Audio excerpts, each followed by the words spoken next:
Tonight on Nightline, many happy returns. 'Tis the season to take back those unwanted gifts, but you may be surprised where they end up. Not on the store shelves, but in a liquidator's warehouse, sold in bulk and on the cheap. Tonight, how you can get a piece of the action. From the global resources of ABC News, with Terry Moran, Cynthia McFadden, and Bill Weir in New York City. This is Nightline, January 12th, 2012. Good evening, I'm Cynthia McFadden. Think of it as a whole other holiday shopping season, only cheaper. While the Yuletide spending binge may be over, there's a new reason people are rushing the stores, taking back those unwanted gifts. And with retailers facing record returns this year, approximately 550,000 items were returned from online purchases alone. Many items are ending up in warehouses to be sold at steep discounts. Here's ABC's Juju Chang with the ways you could be cashing in for our series, The New Deals.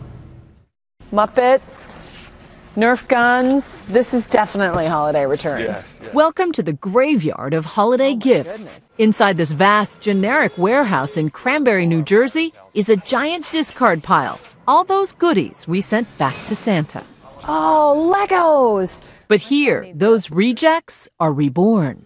This is like the other end of Santa's workshop. There you go. There you go. Also known as Liquidation.com, a booming business that takes returns and excess inventory from 7 of the top 10 retailers and hundreds of manufacturers, then resells it at up to 40% off. Executive Vice President Casey Roy showed us around the warehouse, one of 4 they have around the country. We've really transformed this industry. This industry used to be where it might have been in swap shops or flea markets, or, the products that in some cases would have just gone to the landfill, which was really horrible. And this is their busy period. After Black Friday's early sales, there's the countdown to Christmas, and now the return season.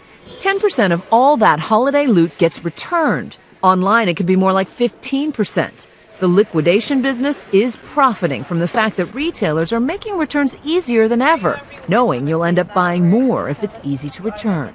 And yet, there's also that added incentive that if you're going to allow people to make, returns, that might incentivize them to buy something else. Yeah, buy something else. They don't shop anywhere else. They become far more loyal, and that loyalty is a key driver for most retailers' success. So that's the reason why they do it. I mean, there is a real economic reason to having sort of liberal return policies.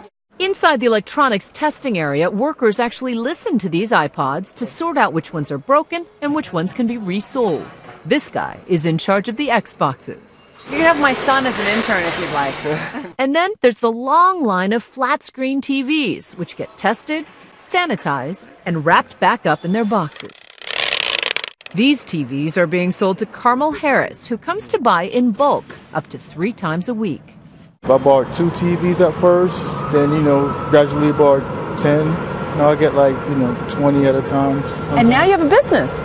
He resells the good TVs and fixes the broken ones, shopping them all on eBay or Craigslist.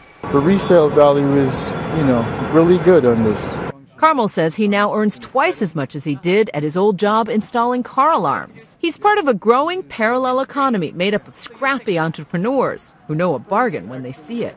This is a whole underground economy.